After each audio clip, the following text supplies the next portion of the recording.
क्रांतिकारी जय भीम जय भारत। आप सभी सम्मानित क्रांतिकारी साथियों को आपके भैया जी नवाब सतपाल तंवर की तरफ से सादर और क्रांतिकारी जय भीम अभिवादन। और आप जय भीम अभिवादन करेंगे और स्वीकार करेंगे तो मैं भी आपका जय भीम अभिवादन हृदय से, हृदय की गहराइयों से स्वीकार करता हूं। देश के नौजवानों, भीम सेना के सिपाहियों,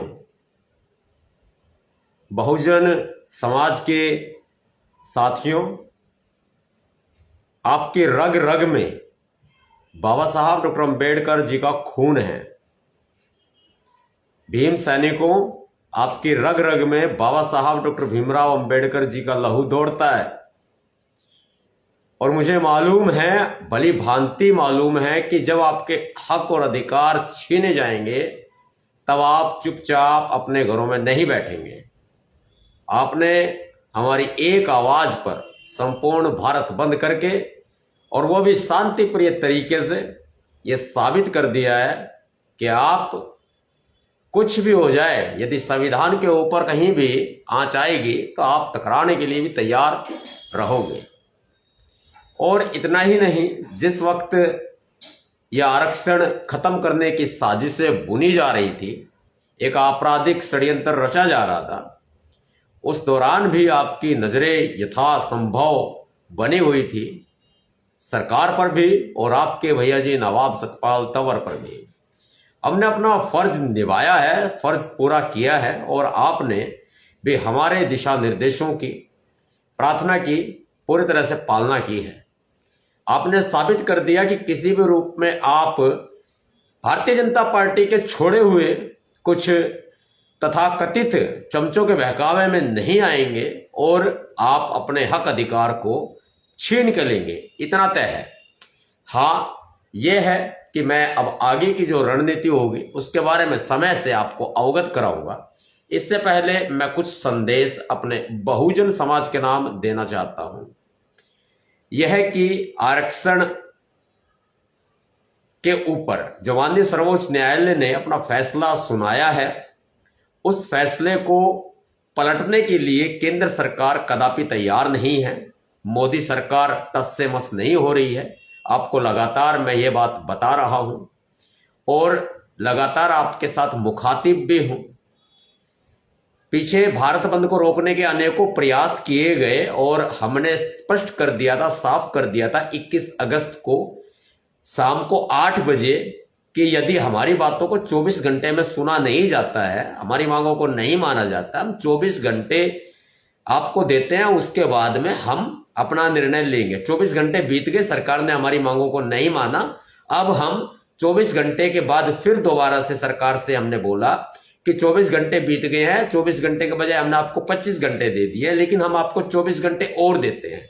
नतीजन हमने 48 घंटे से ज्यादा समय इस सरकार को दे दिया और अब खामोश बैठना खतरे से खाली नहीं है।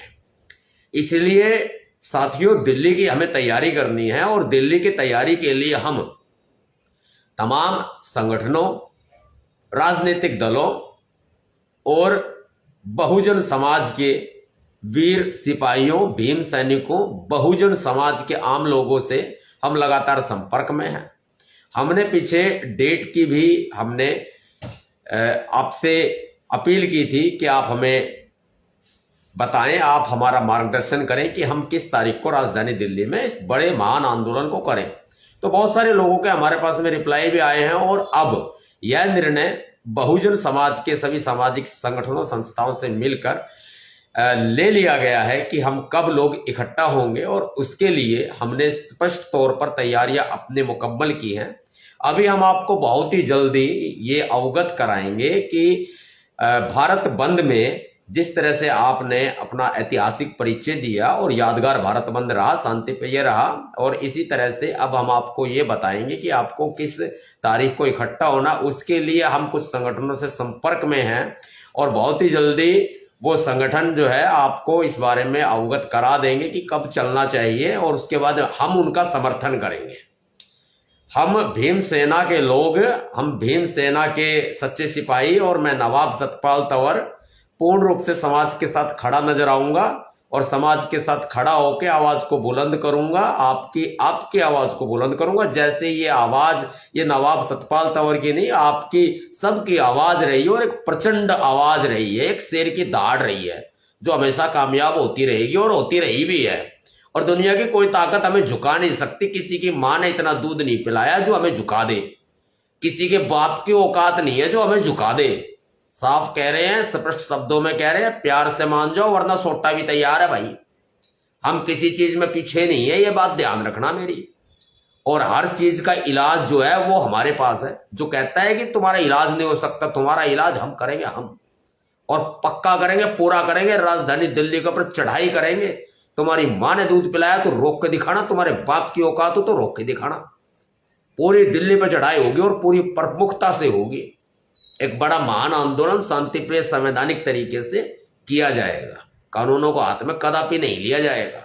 इस बात को ध्यान रखना, यह हमारी संवैधानिक मांग है जो माननी पड़ेगी आपको। और मैं आपको बताना चाहता हूं, इसके लिए कुछ स्पष्ट दिशा निर्देश जारी किए गए हैं जो कि भीमसेना के लिए हैं। पूरे भारत में हर एक राज्य में और केंद्र शासित प्रदेशों में भीमसेना कार्यरत है। सबकी जिला टीमें कार्यरत हैं, जिसमें हमारे द्वारा निर्णय लिया गया है। बहुत ही महत्वपूर्ण बात आप सुन लीजिएगा। आरक्षण की लड़ाई को, जो आरक्षण के ऊपर हमारा जो अभियान जारी है उसको सफल बनाने के लिए हमने बहुत ही महत्वपूर्ण निर्णय लिए हैं। भीमसेना की सभी जिला टीमें, अभी पीछे हमने राजस्थान की जिला टीमों को भंग किया था, प्रदेश की भी किया था, तो मैं यथासंभव आपको सूचित कर देना चाहता हूं कि प्रदेश की टीमें जैसे कि पहले कार्यरत रही थी वैसे ही कार्यरत रहेंगी। राजस्थान प्रदेश की भीमसेना टीम जैसे कि पहले प्रदेश कार्यकारिणी कार्यरत थी वैसे ही कार्यरत रहेगी। राजस्थान प्रदेश के सभी जिलों की भीमसेना जिला कार्यकारिणी और संभाग कार्यकारिणी और सभी पूरी संपूर्ण कार्यकारिणी जारी रहेगी। ये हम अपना आदेश वापस लेते हैं जो हमने उस दौरान पहले किया था कि हमने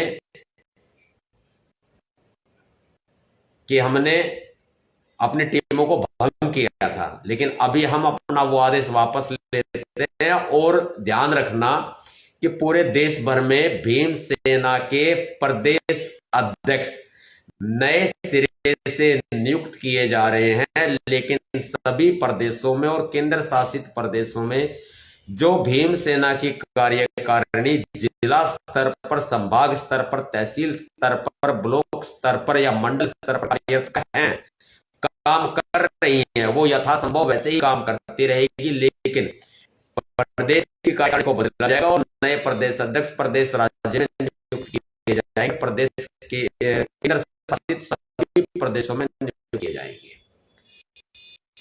आगे तैयारी होगी, पूरी तैयारी मुकम्मल तैयारी की आपको जल्दी बताइएगी। आवाज आने से हिट करेगा पूरा। तो जय भीम, जय भारत, नीला सलाम, जय संविधान, भीमसेना जिंदाबाद।